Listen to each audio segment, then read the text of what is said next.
Welcome, everybody, to another episode of Cinema Crusaders. Just so you know, I am the law, and you are ordered to sit still, put your hands behind your back, be handcuffed, and get ready to go to IsoCubes if you don't watch this podcast. So, with that said, as you could probably guess, we are talking about a Judge Dredd movie, but it is not the one all the way back in the 80s or 90s, I can't remember, with Sylvester Stallone. This is the excellent version from 2012, starring Karl and Lena Headey, among others. But before we get into that, I'm going to introduce my co-host. First, he is a filmmaker, a comic book artist, a member of Comic Crusaders, and contributor, the very lovely, the very talented Lance Lucero of Warehouse 9. Hey. How's it going? Doing good. How are you doing? Doing pretty good. I heard you are borderline freezing out there in Colorado, but the sun is shining. So that's how it rolls here. It could be 0 degrees, but we have great blue skies and sunshine. Outstanding. And then all the way from the East Coast, hopefully surviving the blizzard out there, the man who is close to DC and is going to be on a mission to go take them out because he is the law on the East Coast. The very talented writer for Omen Comics, also Revelation. He also writes retro reviews and retro movie reviews for Comic Crusaders. He's also part of Sloppy Spoiler, which makes him sexy as hell. It is Shadewing Steve Sellers. Gaze into the fist of Dredd. I will say, coming from Mega City 1, I'm actually not that far from where Mega City 1 is supposed to be, which I find really, really interesting. Actually, the weather is not too bad over here today. It was like in the mid-60s, actually. So it was a little unseasonably warm for 2 days after like a couple of weeks where it was like 30s to 40s. So I welcome the brief change that we got. And Lance, what's the temperature where you are before we get into this? I think right now it's like 20-something degrees. It's pretty cool out. Yeah, well, we will pray for Lance that he's okay. Says that is way too cold. So, all right, so let's get right into this. Steve bringing up Mega City 1, I think, is a great way to roll into the story. So, for those of you who are watching this who are not familiar with Dredd and who Dredd is, Judge Dredd is a character who appears in 2000 AD. He started off as one of the various short stories that would be serialized in 2000 AD magazine. Was incredibly popular. Has been around since, correct me if I'm wrong, the 70s or is it the 80s? I believe it might be mid-80s. Yeah. 80s sounds about right from what I know, but I admit I'm not an expert on Judge Dredd. Okay. And everybody who really loves Judge Dredd knows that Judge Dredd, even though it's an action sci-fi comic, there's been a lot of political content in there, political satire, political commentary on the news of the day through what's going on. And the basic premise is that at some point, humanity blew itself up. There had been this huge population boom, and the cities came together. And so you have the wasteland, and then the parts that are livable, people moved into mega cities. And I think in the United States, there are 6 mega cities, but there are other nations throughout the world that have also come together. But there's 6 mega cities. And so basically the Washington, D.C., New York, Boston complex all came together to form Mega City 1. So it's all one city now. And the court system has gone away, and the police force are the judges. And judges go out, and they can get to about 2% of crime in Mega City 1. And the population is 600 million in Mega City 1. And they go out there, and judges are tasked to go out, find who's doing crimes, and give them a sentence and execute the sentence, whether it's death or apprehending someone to put in IsoCubes and various things. They're literally judge, jury, and executioner. Yes. So it's a very simple concept, but that concept has a lot of flexibility in it in the stories you could tell. So that gets us right into this movie. There was a movie that came before this. We might talk about it. We might not. But the basic storyline of this movie is that Judge Dredd is tasked with taking a rookie for her assessment, Judge Anderson, who is also a character in 2000 AD, and she is a psychic. And long story short, there's drug dealers in a giant mega block. The mega blocks are almost the size of a small city in and of themselves. They hold like 500,000 people in one mega block city. I don't know. Yeah, I think it's about something like 500,000 people. And you go into this block. I don't know if it's 500,000, and that's not important. And they end up getting trapped, and the criminals that run this block are trying to execute them, and a fight ensues to get up to the top to take out the bad guys.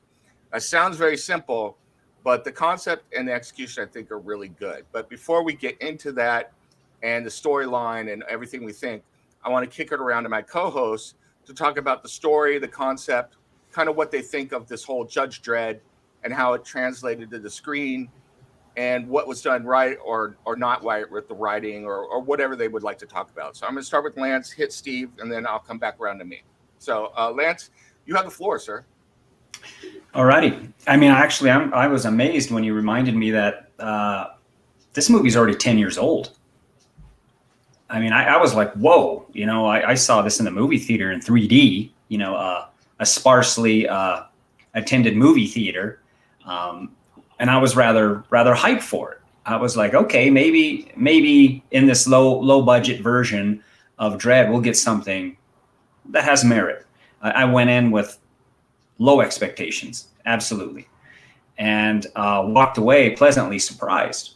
I was like, hey, that was a really fun movie and a decent adaptation of 2000 AD. I really liked what they did with it. And I liked how they, you know, they didn't ruin it by over modernizing it too.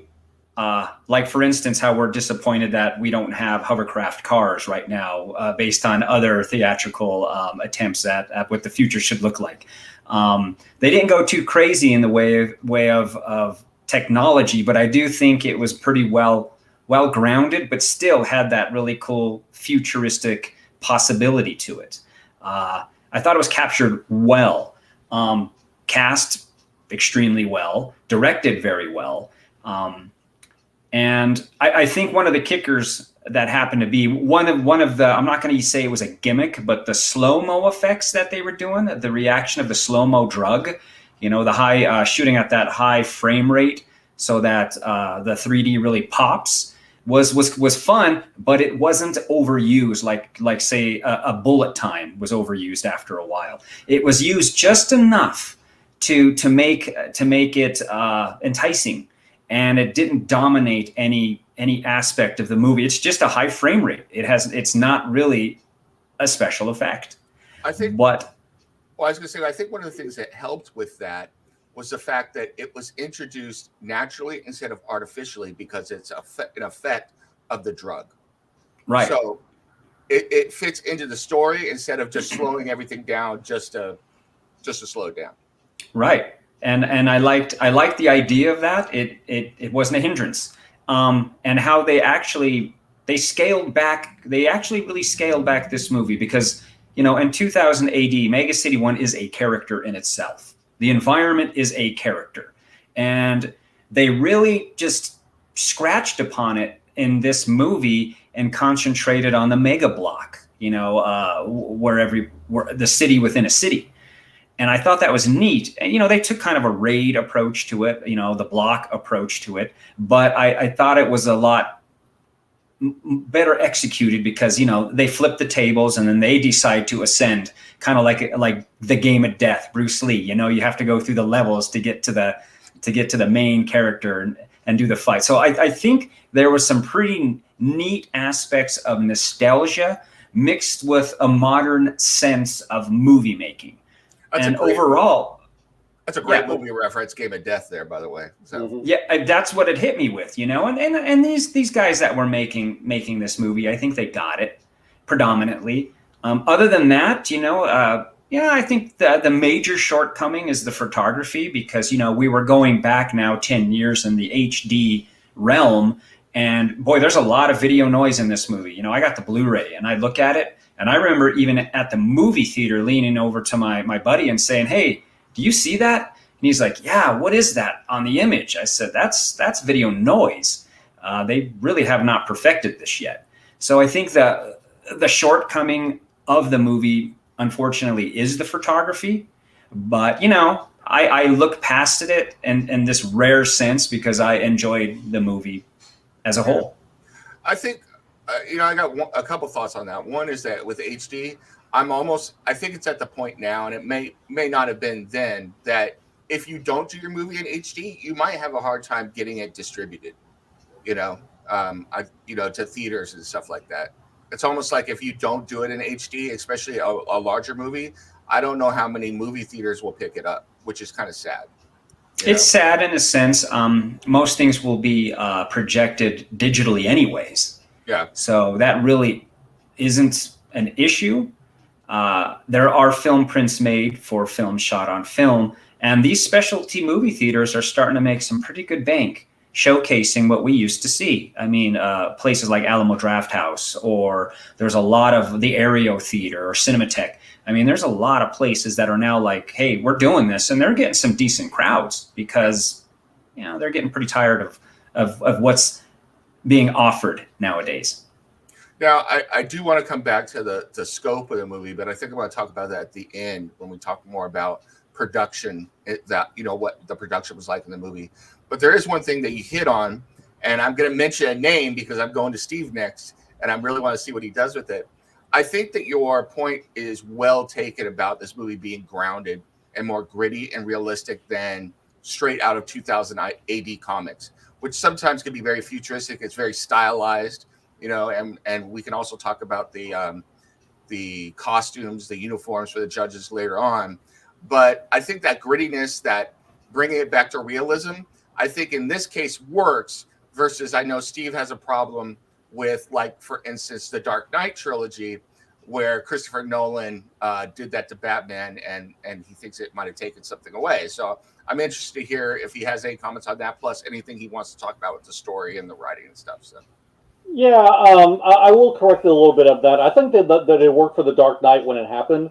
The problem is that they're taking that approach on the current films and doubling down on it and going more and more with that, and it's lost its luster. It's overdone, and I'm tired of it. And I would say it's probably more accurate to say that I have an issue with Matt Reeves, the Batman, for doing that. I also more have an issue with, like, Snyder for taking that approach with characters it does not work for. Now, where Dredd works is the fact that this is the character that approach does work for, because he is a very dark, unforgiving, violent anti-hero. That absolutely, he lives in a terrible world where everything has gone wrong that could possibly go wrong. I mean, it's chaos in most of Mega City 1. You had a nuclear wasteland outside of that, and everything around it is the cursed earth. And you have a situation where the only source of order are a bunch of fascistic, judges that just go around deciding what the law is and take the law in their own hands, and there's no oversight whatsoever. So this is the kind of world where grounded, gritty realism, hyper violent and all this sort of stuff absolutely works because the material is suited for it, the character is suited for it. I mean, Judge Dredd himself is a very dark, grim, unforgiving character.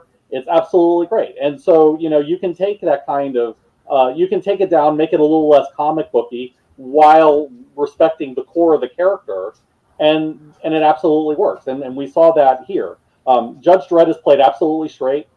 Cassandra Anderson is played pretty well from what I'm aware of her.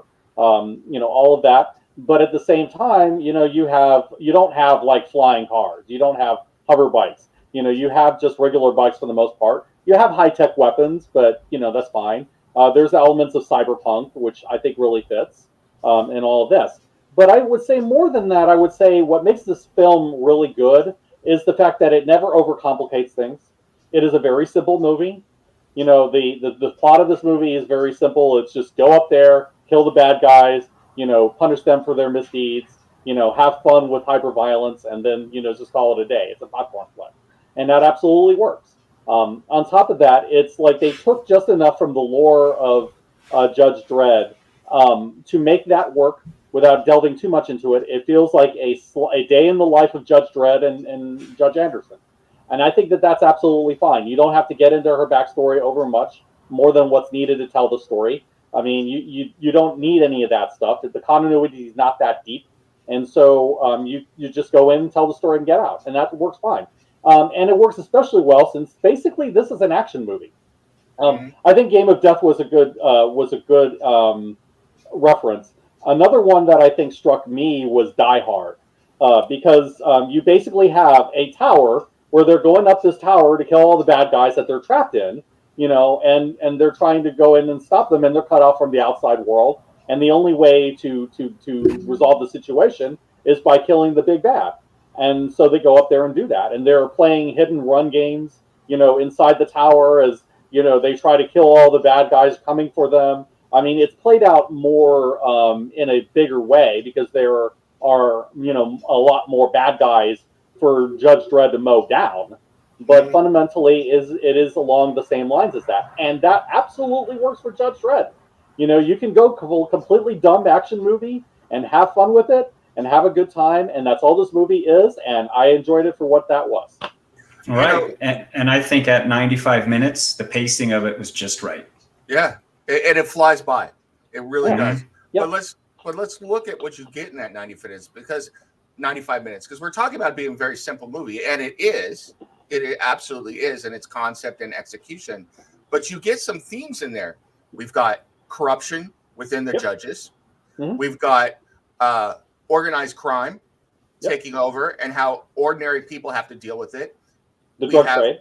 We have the bureaucracy and the way it deals with things, and how it's not really serving the people and has been taken over by the organized crime within the mega block. Those are three really serious elements, and there's more than that we could talk about as well. There's another element where at the very beginning, Judge Dredd executes a criminal, the meat wagon comes and cleans him up, and they don't say it, but if you've read the comics, you know that he's liable to end up in the meat once everything is put back together, So green is people. Yeah. The recyc plants. Yeah. So there's a lot going on there. And so, Steve, you brought up a great point. And then, and I want to make this point, and then we'll get to characters because I want to talk about that as well. But you talked about Die Hard. Now, contrast Die Hard with Dredd. I think Dredd is everybody as good as Die Hard, if not better. Okay. But Die Hard got pushed. It had a name. Not that Karl Urban's not a name, or Lena Headey. Lena Headey is incredible. But it had a name, and it got pushed, and it got sold. And I think the studio execs treat the American public or the viewing public like they're stupid. And they figured that nobody would get this movie or get the concept or be too depressing. And I think that's and another movie that's like that is Priest, which is an incredible movie with Paul Bettany in it. And I think these two movies are wonderful. Dredd more than Priest, but Priest was still good. And they don't get pushed at all. What do you guys think? That's the studio's fault. That's distribution. That's them all dropping the ball. You got a product, you push it. I mean, it has a history of a comic book tie-in. It's an adaptation. So it's just, to me, I would call it, I'm sure everybody can point their finger at anyone else to say who's to blame, but all in all, that's a studio and a distributor dropping the ball, unfortunately. Because really, outside of comic book circles, I did not see one commercial, one ad, anything for this movie. If you didn't know about it or know someone who knew about it, you would never have known this movie ever came out. Right. Exactly. And that's a travesty. And I think, I don't know how that gets solved. I mean, maybe with the way movies are going now, more people will find it, but I don't have a lot of faith in that either, because even on HBO Max or whatever streaming service you have, they push certain movies and then others just kind of quietly make their way onto the service. So Yeah.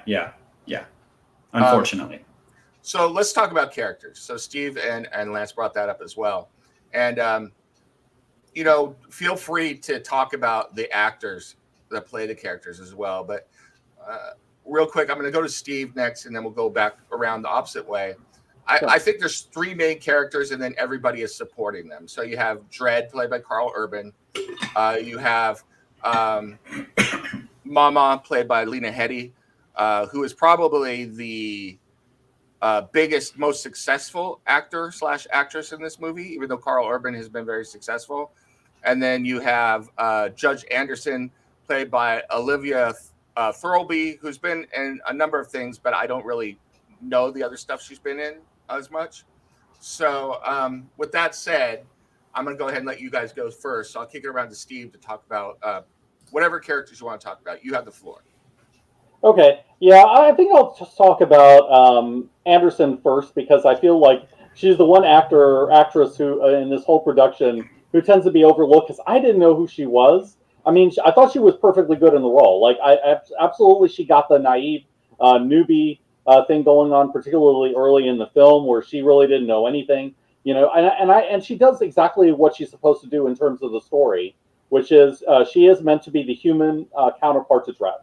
She is meant to be, the idea of this person who lived on the street, who can see what's going on from the point of view of the public that's being served. And that's the point of view that Dredd early on is very out of touch with. And I think that this actress absolutely got that. And you got the sense that there was a transformation and she was getting tougher and tougher as she's going higher and higher into the tower, until, she gets to the point where she's fully a judge.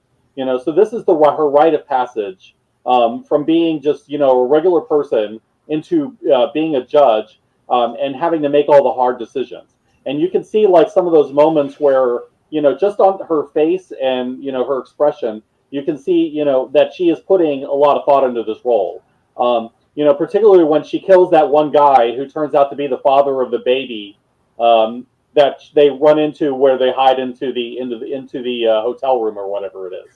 Now, I have a question for you before you keep going on the characters.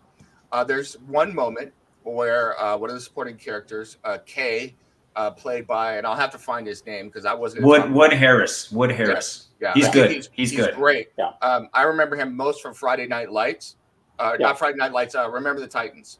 But he's very, very good. He's been in a number of things.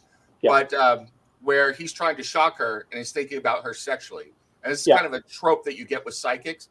Yeah. What did you think about them showing a mental image of that, blurred and everything, but actually showing you what he's thinking about?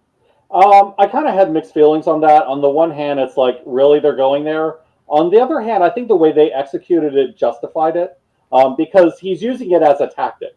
He's trying to distract her, and trying to basically be able to fool her senses so that he can get an opportunity to escape or do something, turn the tables on the judges so that, he doesn't end up in an ISO queue. So I kind of like that. Like at first he seems to be winning that battle between them, but then later on when she tries to invade his mind to get the information on the drug empire that Mama is running, you can tell that she at that point, like, she's toughened up, she's figured a way around it, she's grown mentally as a character, and the way that she gets her comeuppance against him in the end, I thought that was satisfying.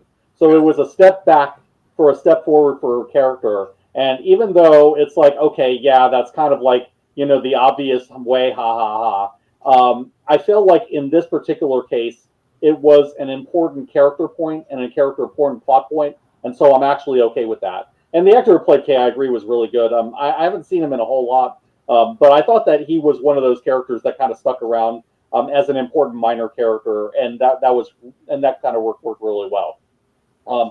Lena Headey, what can you say about her? She is such an amazing villain actress. I mean, everybody knows how good she was in Game of Thrones.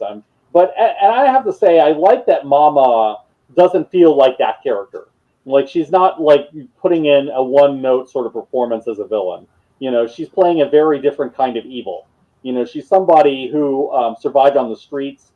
She's not coming from that aristocratic background that Cersei comes from. She's somebody who fought and killed her way up, and she comes across as this very hardened, tough drug boss, this drug kingpin, who runs this whole complex. And she's very, very convincing. I mean, she has the charisma to hold that role. I think that she works really, really well. But, what do you expect? She is, and I would agree, she is probably the biggest star in this movie that I'm aware of. The only other actor other than her and Urban that I remember notably is the techie who was played by Domhnall Gleeson, who was General Hux in the Star Wars sequels. That's really about it. That was really about it. And I have to say, I love that guy. Huh? That shows how much I like the Star Wars sequel, but okay. Yeah. Well, I mainly remember him because he was such a goof in those movies. Like he was just one of those guys that you just love to kick down to the curb because he's so over the top bad. And it kind of is sad because he seems to be like relegated to those kinds of roles. His role here is not that different, except that he's actually more sympathetic because as we find out, he's somebody who, he's playing along with the bad guys, but it's not by choice. And I just loved his scene with Anderson in the end, where she decides to spare him, realizing he's just a pawn of these bad guys. He was coerced into doing what he did. He deserves mercy. So those were the major characters and actors that I remember. And of course, Karl Urban is Judge Dredd. Absolutely. Karl Urban is one of those guys who's a sloppy spoilers favorite. I mean, we've talked about him with The Boys, and we've talked about him in Riddick. He's a different character in all of them, and he's always very good in everything he's in. There's no, and that's definitely true here. He's a lot more gritty. He definitely has that scowl that you expect to see from a character like Dredd. I mean, he may not have like the exaggerated face, but the way that he plays it, and to be able to play that role without taking your helmet off once in the entire movie, all you're going on with his expression is like everything from like here down, and yet you know exactly what Dredd is feeling at every given moment between what you see in the visor, what's reflected there, and what you see in his mouth and the lower part of his face. I mean, that takes some serious chops. And Urban is always delivers in everything he's in, and this is no exception. I will say, you brought up one great point that I'm going to hit on if Lance doesn't hit on it before me, which he probably will. The other one that I will say is you just brought up the point about the helmet. This is a personal rant of mine in superhero movies. If you're going to have a costume that the superhero wears when they are doing, or the comic book hero or whatever it is we're doing, if they're out there in action, they need to have their costume on. And I get this feeling that so many actors put up with it and then demand that they have FaceTime. And then Absolutely. And then the cowl comes off or whatever. And it's like, credit to Urban that he didn't do that, because I think he's a big enough actor that he could have demanded it.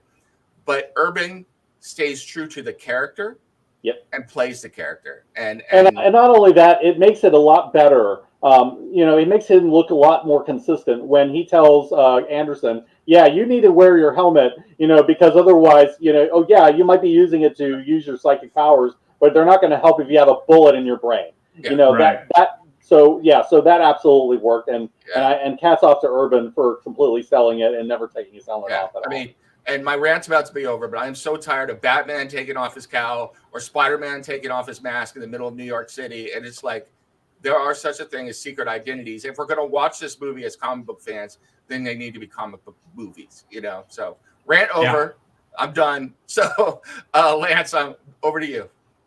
Well, going on the theme of the helmet, yes, you do have to have presence, charisma, and that's what Karl Urban has. He's Judge Dredd.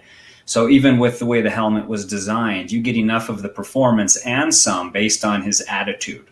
So normally performers don't want to have their eyes covered. That's their ultimate form of expression, they think. But here's a perfect example of no, that's not necessarily true, because it was pulled off perfectly. True to form. And, even in the comic books, he didn't take his helmet off ever. And even if he did, it was just the back of his head. Like at the beginning of this movie, you see his face in shadow. Now, the idea is he's supposed to be scarred. And you get a little tiny taste of that in the shadow silhouette at the beginning of the movie. And maybe that's why he keeps his helmet on all the time. But I think it's best to keep it that way, and it works. So his performance is solid based upon the fact that, he had a helmet on through the whole movie, but he has the right attitude. And he has a character arc. In the end, he gives Anderson a break, so there is a change. Anderson, played by, Olivia Thirlby. I mean, she changes in the end. I mean, she grows, she gets stronger. You see that. You even see it in Mama, Lena Headey. I mean, she's scared at the end. It's like, okay, this all did not go the way it was planned. So you have character arcs that sell the story. And that's what you need in the story. vulnerabilities, change, and growth. And it's there at 95 minutes. It happens even in an action film. So in its subtlety, the performances were done extremely well. And there is kind of an anchor base of that, of Kay, Wood Harris. I mean, he's got to be there to push Anderson's buttons. Otherwise, it's not going to work. It won't work. And then you have the duality of Judge Dredd and Anderson, the idealist versus the jadedness. I mean, you have that. It's not exactly friction, but it's character contrast, and it works. So those tiny elements that they put in this action movie elevated it. It made it better. I think this movie is a perfect foil to the argument, which is, illustrated in the latest Batman movie that's going to come out, which is going to be 3 hours long. That people believe that all these movies have to be 3.5 hours long to get everything in there. And I made a comment on social media. It's like, look, 3.5 hours, I'm not in favor of. If that's what you're going to do, then we need to bring back curtains in the movie theaters and intermission and everything else, because that's just ridiculous. But I think what you're saying proves the point that if you have a tight script and you focus on the storytelling and telling the important elements, you can get everything you need to get in 90 minutes or at least 2 hours, so. Right. It's not about the next action sequence or the next set piece, because Mega City 1, Peach Trees is the character. That is the set piece. That's it. Once you're acclimated to it, boom, you go for it. And that's solid storytelling. I don't think anyone can say that this movie has a lack of action in it. So, all right. There is plenty of action in this movie, but the action is used for effect. It's not overdone. They didn't give you 50 special effects when 10 would do.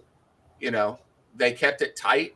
They kept it focused. And this is kind of lapsing into our final topic, but I think we're there, and I'll talk about some characters. But I think, and like you said, it is a character. Peach Trees is a character.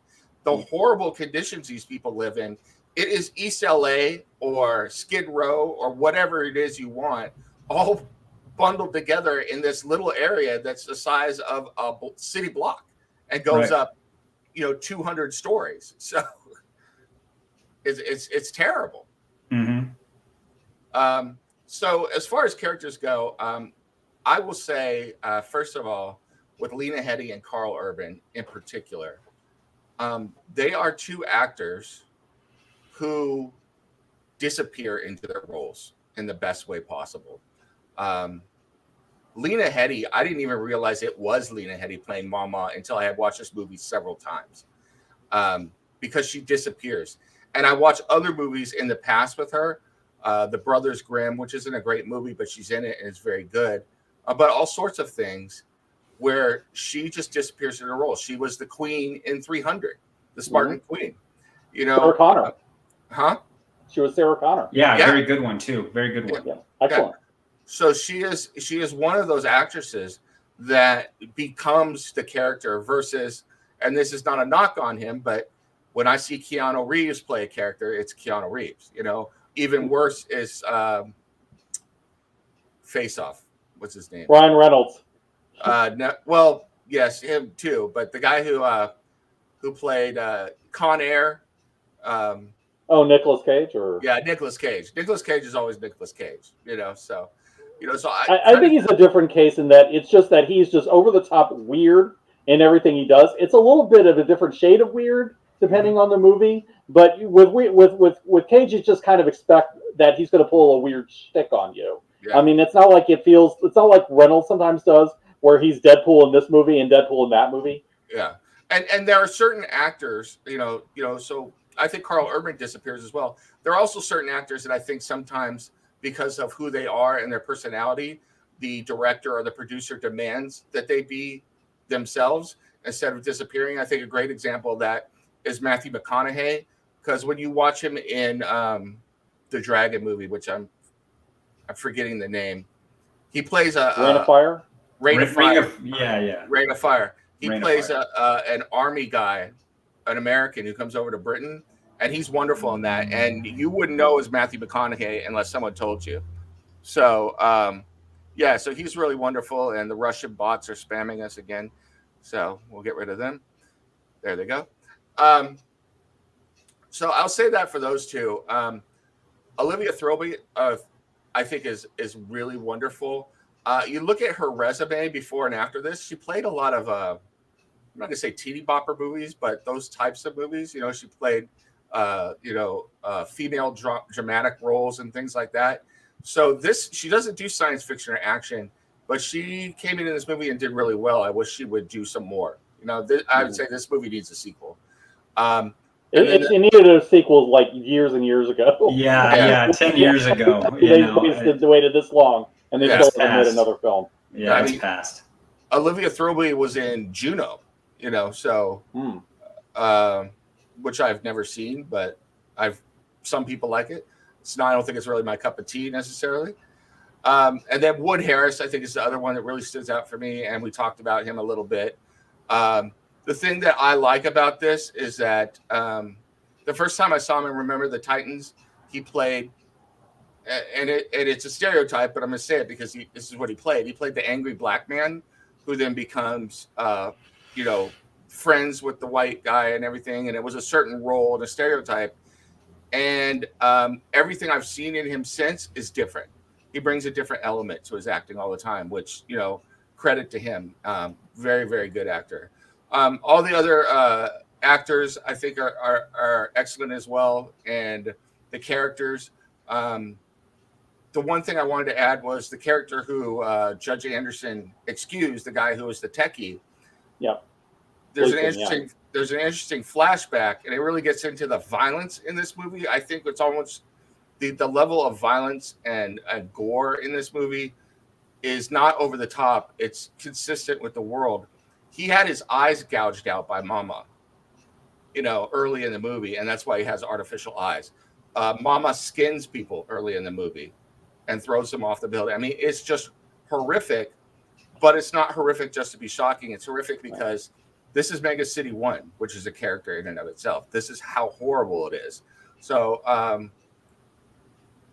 they have to make the judges look like good guys somehow, and the way that they do it is by showing how horrible the criminals are. I mean, when the fascistic bunch of executioners looked good comparatively, that tells you what type of a horrible world they're living in.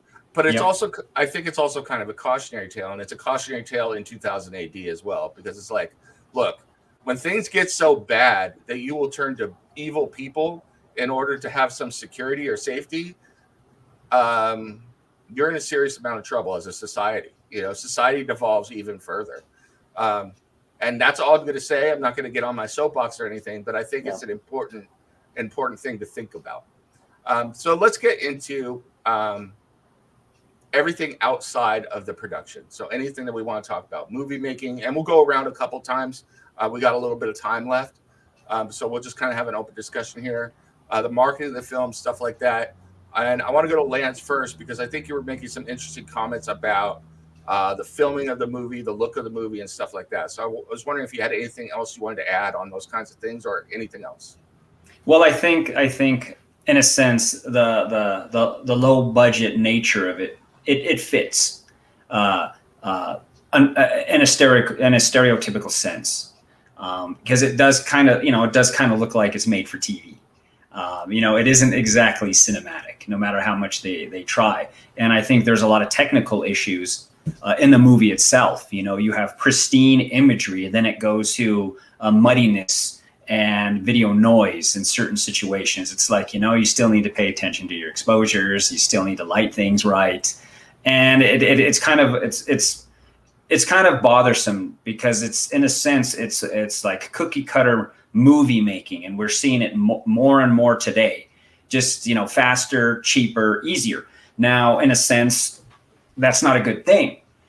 And looking at Dredd, there's a lot of the CGI pink blood flying around, which gets a little silly after a while. It's like it's too cartoonish. I don't think they're trying to do that on purpose. I think that's just what they had in the budget.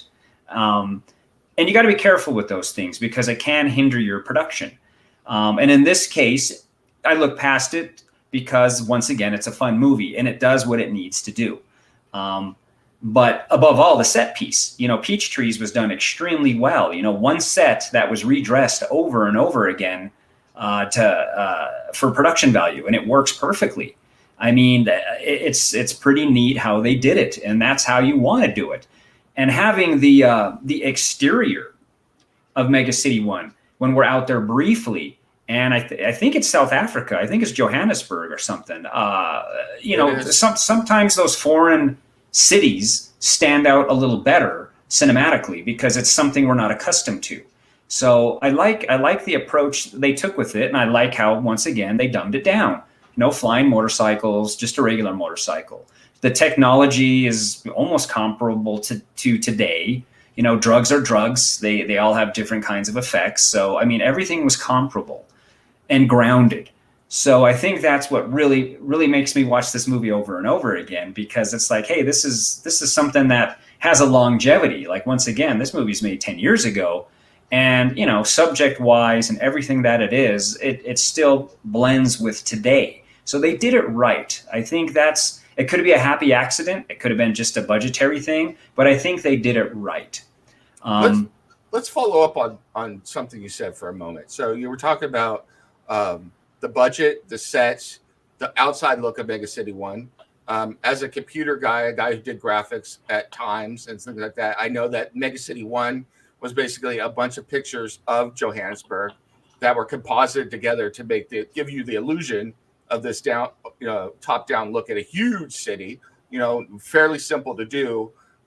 Takes a lot of computing power to render, especially for the time, but you do it. Same thing with the cars and everything. All of that was digital. And then you talked about the sets, though. One set dressed over and over again. So relatively, this is very cheap. How do you think this compares to a contemporary of it, a movie that came out roughly the same time, the first Avengers movie, which also is supposed to be a superhero movie and was insanely expensive at the time and everything else? Do you think that there's something to be learned from this movie, or that Avengers, because they went to all these different locations and put all this money into effects, looks incredibly better than Dredd? And I want to hear from both of you what you think. So go ahead. I'll start with. Oh, go ahead, Lance. It's budgetary. It's 100% budgetary, and having an army at your disposal. When you look at the Avengers and you see the credits, you're going to have probably 600 CGI artists working on that movie. It's ridiculous. Yeah. And at that point, are you making an animated movie or are you making a film? You gotta justify it in that sense. And sometimes, even in an Avengers at $200 million or $150 million, $100 million, it doesn't matter. If it's green screen, at times you could still see the green screen outline around the performers. It still isn't picture perfect versus having a nice environment like a Peachtree set, where you have them walking through it, and then you have different perspectives of them through security cameras overhead, and time frames running, on the bottom of the screen. I think those were happy production values that they added to Dredd. But even I just watched Nightmare Alley. It's a period piece. It's the 40s, but still, at the end of that movie, they had like 500 CGI artists on that. Mm-hmm. So before we go to Steve, I just looked it up. Just the production budget for Avengers, the first Avengers movie, was $220 million. The promo, the advertising and everything was another $200 million for that movie. The production budget for Dredd was $45 million, right. And they spent about it looks like less than $10 million advertising this movie. Yeah. Well, yeah, and I think some of it is not just the budget itself, but what you're trying to make with that budget. When you're talking about Avengers, it's almost like not fair to really compare them, because you're talking about a huge set piece involving gods and aliens and an entire invasion that requires massive levels of CGI and things like that to get past. With something like Dredd, it's much more grounded and realistic for the most part. You have some sci-fi backdrops and weapons and things like that, but it's nothing to the extent that what the Avengers would have required. But I think what makes a difference here is that they had the smaller budget, and you had a director who had to work within that budget and find creative solutions, to problems. And this is sometimes where you get lower budget movies that are better than the big budget movies because you have people that know how, to work within that budget and make something, shoestring on a budget that looks amazing. I mean, this is one of the things that Jim Cameron was known for in the 80s, for example. Aliens did a lot of that. Terminator did a lot of that. And I Okay. think that this is something that I think is becoming a little bit of a lost art, but that Dredd pulled it off very well. I'm not going to let this point go too easily. Then I'm not going to be too easy on you. Let's Yeah. let's compare it to an MCU movie that is comparable, that has the same type of action in it. Sure. Black Widow, $200 Yeah. million production budget. Yeah, that there's no reason that movie had to be 200 million. I mean, they're clearly, but the thing of it is like they're throwing money with that movie because they didn't have a script. They're overcoming the problems with the script, by throwing money at it. Absolutely. That's a great point. That is an absolutely great point. Okay, Steve, go ahead. Is there anything that you wanted to talk about with the outside issues of this movie? I would say that when we talk about comics accuracy, this is the kind of movie we're talking about. Some people think that, well, comics accuracy means everything has to be exactly like it is in the comics, and Judge Dredd has to have these huge epaulettes, and he has to have the exact same helmet that he had in the comics, or you're just breaking comics accuracy. No, that's not what we're talking about. At least that's not what most people are talking about. What we're talking about is something that looks reasonably like Judge Dredd, within the limits of your budget and the limits of what you can accomplish. They did that. You want to have a script which respects the characters and gets them right. They did that. They cast everyone very well. I mean, I would never complain about Karl Urban in any way. I think he absolutely got the character. All of these elements that really work. And yeah, they told a new story with it. I mean, using some elements for the comics, and they did that, but they respected the source material where it came from. And people that have read it, can kind of do a wink, wink, nudge, nudge about, what elements do they recognize, without it being self-referential overly. It's absolutely the right balance, as opposed to something like Eternals, which got everything as wrong as you could possibly get it wrong. Like, they didn't even try on that movie, to respect any of the source material in any way, to the point where you cannot even recognize any of the characters if you are a fan of the books. You can't do it. So let me switch this around a little bit. So we're talking about comics accuracy. Let's just talk about accuracy in general. Lance, Yeah. you love to make westerns.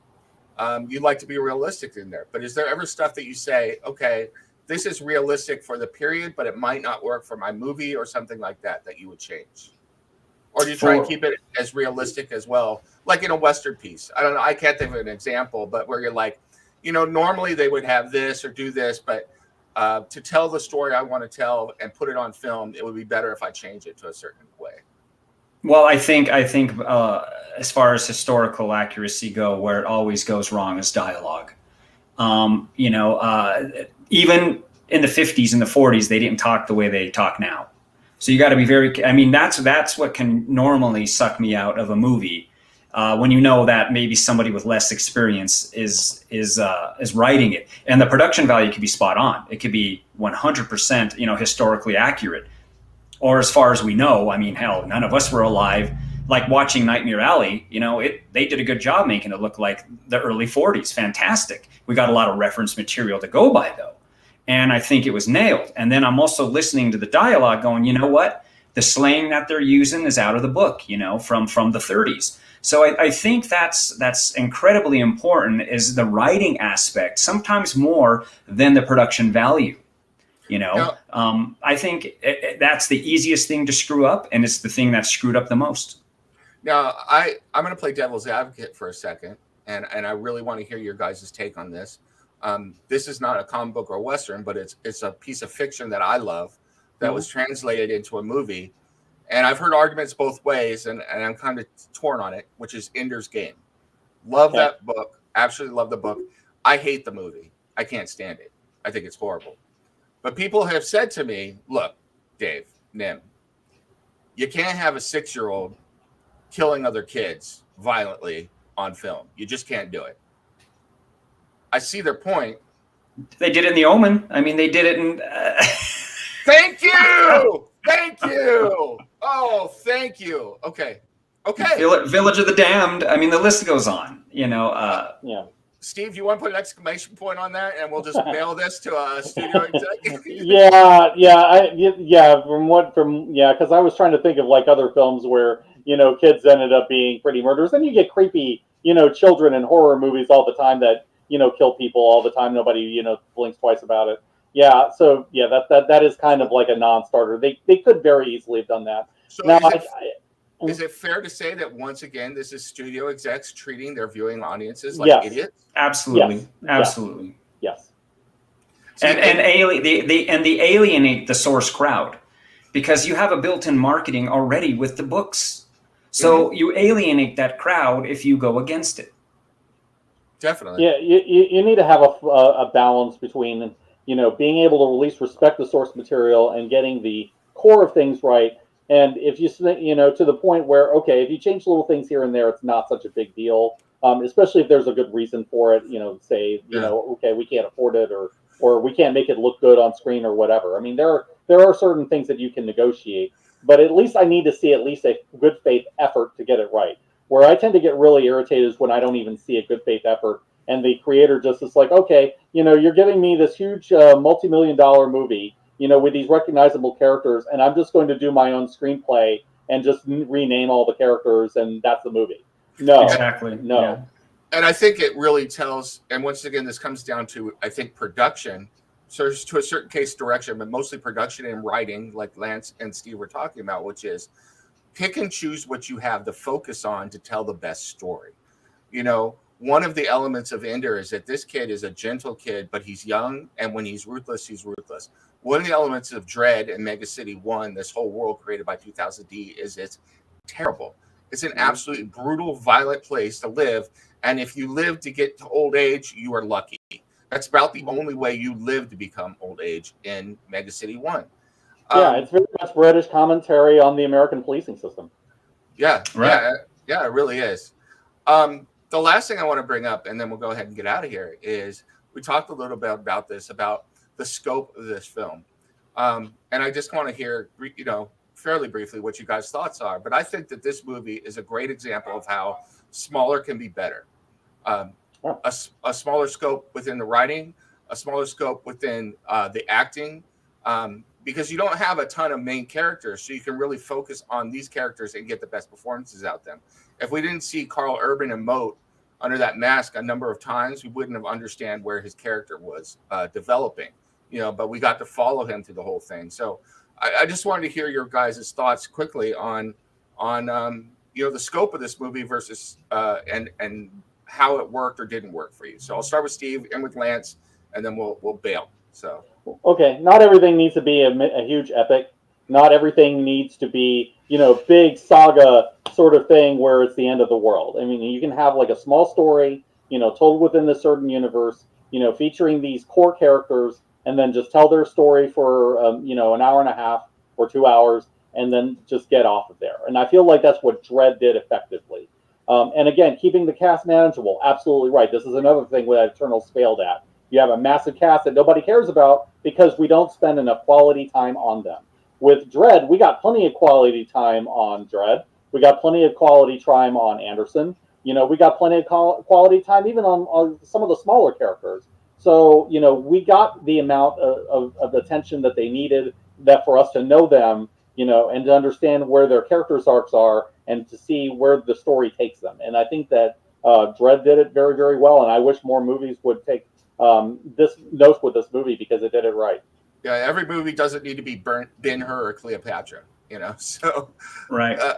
Lance.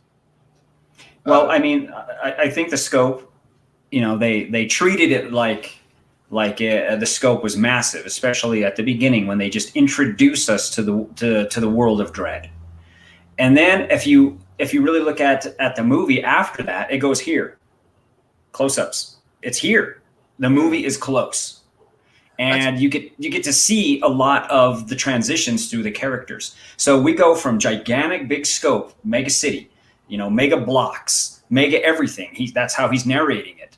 And then when we get into the movie, right when we get introduced to Anderson, it's close-ups, close-ups, close-ups. That's very interesting, and now I'm wondering if that's a deliberate choice. It sounds like it might have been to start macro and then go micro, but you know that the macro world is out there. Right, and I think that was the perfect approach for a movie like this because, yeah, there's action, but it's also character-driven, which is sometimes hard to say in an action movie. But this balances it perfectly. Even with Lena Headey, you know, I mean, she's a supermodel, but not in this movie. You know what I mean? And you can see the grit on her teeth. You could see the scars on her face. You know, I mean, in the comic books, I think she weighs 300 pounds, if I remember right. But the whole point is we go close and we stay close for the majority of this movie. We stay fixed on a guy that's wearing a helmet. Yeah. And to me, it's like, well, that had to have been purposeful because it's through the whole movie, all the way to the end. And I'm hesitant to say this, but I'm going to say it anyway, because I think it's true and I think it's worth saying. I think to do that, you need actors or actresses who have humility, who are willing to be ugly or have their face covered or something on screen and sacrifice the Hollywood look in order to pull off the character. They need to put the movie before themselves, and I feel like this cast did that. Yeah, absolutely. And I could think of a lot of people that are in the films that would not do that, you know. So, and I'll just leave it at that. So, all right, guys, that was another great discussion. Absolutely wonderful. We came in on time again. That's 2 for 2. We're rocking it. So, I hope that all of you out there watching have enjoyed this discussion of Dredd by the Cinema Crusaders. I will be able to announce our new movie, and we're not always going to do that all the time. And sometimes we would love to hear from you guys on stuff that you would like us to cover. But first, please hit like and subscribe on YouTube down below. Subscribe to Comic Crusaders. Follow us on Twitter. Follow us on Facebook, the Cinema Crusaders. Our next movie, we did talk about the Dune movie that just came out. We were planning on talking about Dune 1984 until a certain nemesis got sick, and we didn't do it. So now we're going to get to it. We're going to talk about Dune 1984 next week, and we will be back next week with you, same time, same bat channel, 4 p.m. Pacific time on Friday, talking about Dune. Until then, on behalf of the Cinema Crusaders, myself, Lance, and Shadewing, I want to say good luck, everybody. Watch some great movies this weekend, and always demand excellence in your movies. You know, don't be afraid to say, hey, you know what? I liked it, but this is what's wrong, you know, here or there, because that's how we get better movies. So, awesome. All right. All right. See you. We are out of here, everyone.